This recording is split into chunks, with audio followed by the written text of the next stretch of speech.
और एक्शन में दिखा रूसी K-52 एलिगेटर हेलीकॉप्टर। यूक्रेन में K-52 एलिगेटर हेलीकॉप्टर से ऑपरेशन चला रहा है रूस और जमीन पर मौजूद रूसी सेना को K-52 से सुरक्षा दे रहा है।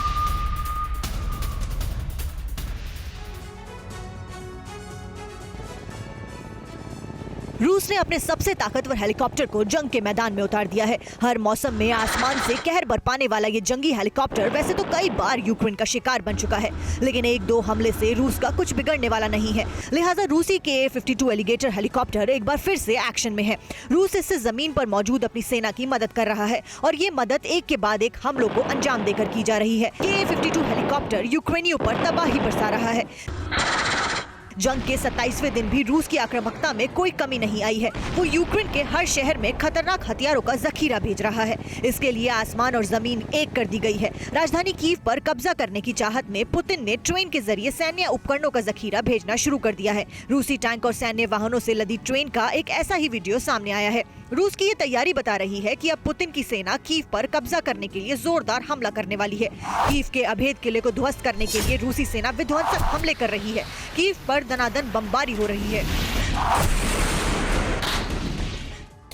इधर यूक्रेन को यूरोपियन यूनियन में शामिल किए जाने पर इटली की तरफ से बड़ा बयान सामने आया है। इटली ये चाहता है यूक्रेन यूरोपियन यूनियन में शामिल हो।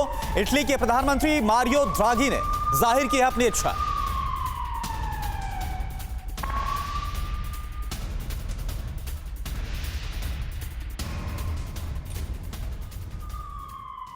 और साथ ही रूस को लेकर एक और बड़ी खबर। रूस ने यूक्रेन को बड़े नुकसान का दावा किया है।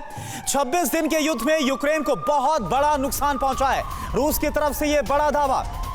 1528 टैंक, 181 एंटी एयरक्राफ्ट मिसाइल नाकाम की गई है, 230 ड्रोन, 154 रॉकेट लॉन्चर्स तबाह किए गए। इन 26 दिनों के युद्ध में आज 27वां दिन है, लेकिन बीते 26 दिन में इतना नुकसान किया गया है रूस की तरफ से यूक्रेन का यह दावा।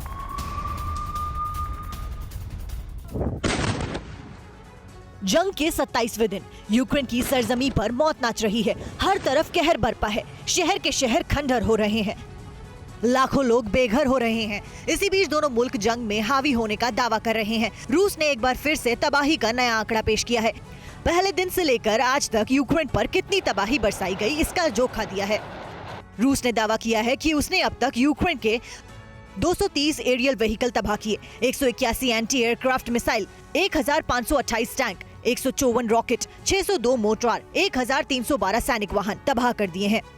इस बीच डोनेत्स्क की अलगाववादी सेना ने दावा किया है कि उसने अब तक डोनेत्स्क के 99 शहरों पर कब्जा कर लिया है। दावा यह भी है कि डोनेत्स्क में चल रही जंग में अब तक 58 नागरिकों की जान जा चुकी है। जंग के बीच रूस और यूक्रेन एक दूसरे पर रिहायशी इलाकों पर हमला करने का आरोप भी लगा रहे हैं। जंग के दौरान जो आंकड़े पेश किए जा रहे हैं वो कम ज्यादा हो सकते हैं, लेकिन पिछले 27 दिन से चल रही जंग में एक दिन भी ऐसा नहीं गुजरा है जिस दिन शहरों को निशाना न बनाया गया हो। यूक्रेन की हर सुबह नई बर्बादी और तबाही की तस्वीर लेकर आ रही है। जंग से पूरा यूक्रेन बेहाल है।